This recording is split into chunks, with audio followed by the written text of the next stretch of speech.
One of the coolest decks that's going around the meta in Disney's Lorcana is the Popsicle draw deck. I'm going to give you a little taste of that today. This is Mr. Maleficent. Welcome, Rebels. And like I said, we're going to start today off with just talking about Pawpsicle. Pawpsicle is a really cool card right now inside of Disney Lorcana. It's a one-cost inkable, so really no harm in having 4 of them in a deck at all. And hey, you play it, you draw another card. You also can banish it to heal 2 damage from a chosen character. That's really not what I'm using it for. That's not what most people use it for. Most people use it to just continuously get it back and to feed it to a specific character I'm going to get into in a minute. So, Pawpsicle's from Zootopia, and what is Pawpsicle without the man that sells them, the fox, the wily one, Nick Wilde himself? Nick Wilde is a great card. He is, again, inkable, a 4 cost. He's 2/4, so he has some punchability in him, and he also lures for quests for 2 lore. When you play Nick Wilde, if your Pawpsicle has been banished, you get to get it out of your discard and put it right back down for another 1 cost. It is a great engine that people are using left and right, and let's say you only had these cards in your deck and you were using Pawpsicle to draw and heal, that would be useful to keep Nick Wilde in your hand. So therefore, what is the real way we're trying to discard Pawpsicle? Because since I keep saying you don't really want to use it to heal, the real way, well, I'm going to show you the cheap version first.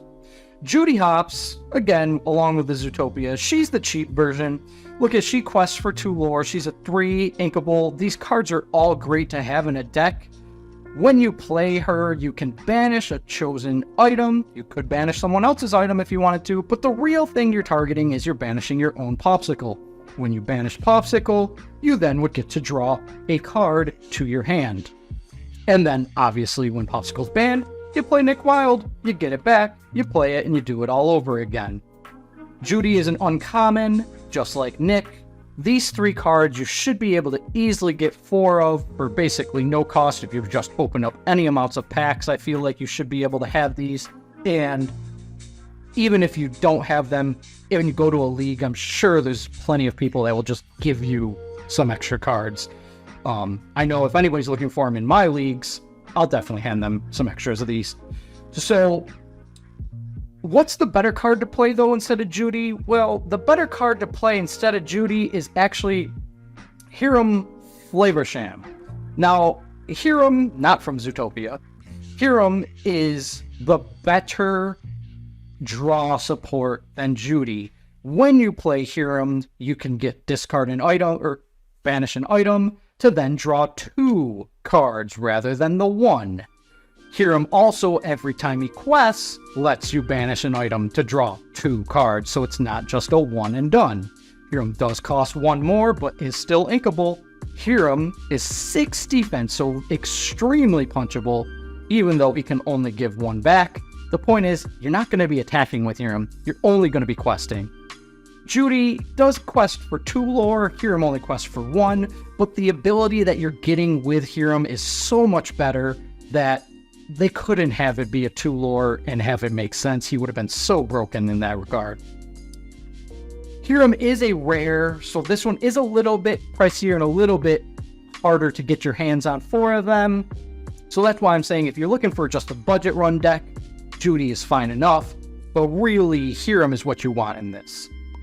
Now, let's say you want more than just Pawpsicle to feed to Heartham for this whole engine to work. You're going to want to add another item to this hand. And so I'm going to show you the item that works best with this Pawpsicle core engine, and it's Fishbone Quill. Again, another rare, so you are going to need to maybe search around for it. You put any card from your hand into your inkwell when you exert Fishbone Quill, and it doesn't cost any ink to exert it. It also is an inkable card, 3 costs, just like all of these are inkable cards, so it is very good to have. You can put Fishbone Quill down, you can ink away uninkable cards in your hand, which is great for helping ramp up your ink, and then you can in turn use Flavorsham to banish the Fishbone Quill and draw 2 cards. You want to make sure that you do have another item when running this engine, because Flavorsham will eat up items, and running 4 Popsicles is not going to be enough to keep Heartham satisfied. So you really want to make sure you're running other items, and that's why I highly recommend the Fishbone Quill when using this engine. And now, since we're talking items, and since Nick Wilde brings you back Pawpsicle, we can't talk items without talking Tamatoa. Tamatoa, so shiny, is the card to use. One, he's inkable, just like all of them. And if you get him in your hand early, you just toss him right to the inkwell.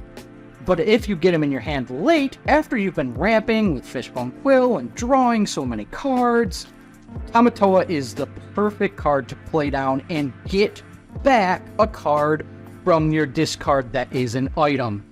That is what Tamatoa can do, so he can bring back your Fishbone Quill or even bring back your Pawpsicle. If you're running 4 Nick Wildes and a couple Tamatoas, you can really have anywhere to 8 to 10 Pawpsicles essentially ready for your use because of their abilities. Tamatoa also gains 1 additional lore for every item you have in play. So the more Fishbone Quills and the more Pawpsicles you have in play, the stronger Tamatoa gets for an easy end game drop down quest for 3 to 4 lore. These 6 cards are really the cards that you want to have if you are looking at a Pawpsicle deck. And as I may say, you don't necessarily want to run Judy and Heartham. That's a little bit too much discarding of your items. I really recommend choosing between one of the two. You really don't want to run 4 Tamatoa. He costs a bit too much to run 4 of him. But I will say Pawpsicle, Fishbone Quill, and Nick Wilde, along with Heartham, those 4 you want to make sure you have close to 4, definitely 3 of each one in deck. This deck, like I said, has been really running rampant throughout the meta. People pair it with Ruby for some great removal control and mana ramp. People pair it with Emerald for some really interesting discard mechanics, along with the ability to draw. And I've seen people even pair it with Amethyst, because Amethyst already has draw support in it, and they're using it to really ramp their hand size. This deck has actually begun to climb up the meta ranks, especially when paired with Ruby. And so I recommend, being interested in this core engine, tooling around with it, seeing what other ink color works best for you with it, and, have fun with it. It's a really fun mechanic. I'm so glad that with Rise of the Floodborn, we're starting to get some of these searchability and draw support mechanics that you see in all the other TCG games. With that being said, we continue to do more and more deck videos.